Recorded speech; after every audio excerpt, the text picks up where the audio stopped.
Спадар Александр, напэўна, вы заўважылі, што вось гэты ультыматум Зеленскага фактычна падзяліў беларусаў.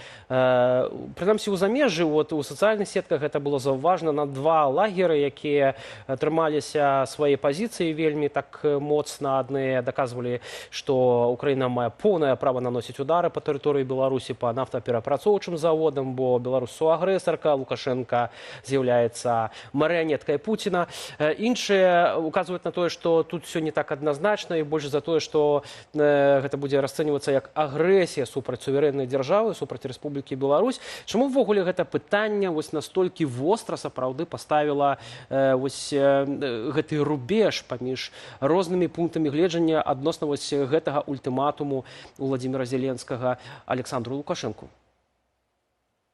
Ну, калі казаць ужо пра агрэсію і іншыя моманты, звязаныя з міжнародным правам, ну, канешне, гэта па меншай меры спрэчная была б акцыя з боку Украіны, але пытанне не ў міжнародным праве. Мы ж бачым, як зараз розныя краіны ставяцца да міжнароднага права. І я думаю, што гэта не той аргумент, які нейкім чынам сур'ёзна ўплывае на тыя ці іншыя рашэнні украінскага ўраду. Мы ж бачым, што яны працуюць супраць Расіі ў розных кропках гэтага свету, нават у Афрыцы. Так што калі яны палічаць патрэбным, яны гэта зробяць і асабліва звяртаць увагу на міжнароднае права не будуць. Што тычыцца рэакцыі беларускай супольнасці па-за межамі, дык яна ў прынцыпе чаканая.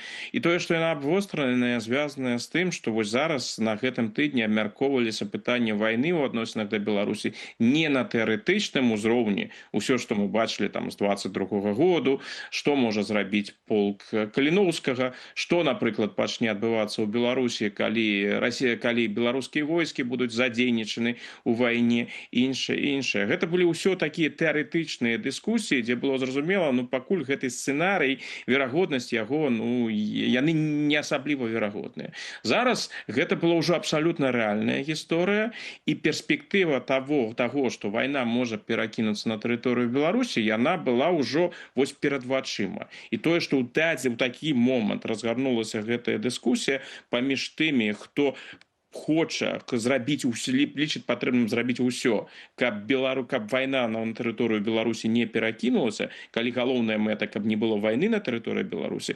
Гэта людзі з аднаго пункта, яны для сябе вырашылі, што вось мы прыйшлі да таго моманту, калі інтарэсы Украіны і інтарэсы беларускай дэмакратычнай супольнасці ў гэтай вайне не супадаюць.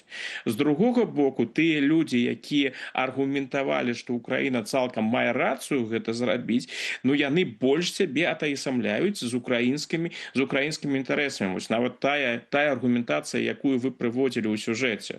Гэта ж аргументацыя не наконт таго, што вось з пункта гледжання, што будзе з Беларусю, гэта хутчэй аргументацыя з такога боку, ці мае Украіна, скажем так, маральнае права так дзейнічаць у сённяшніх умовах.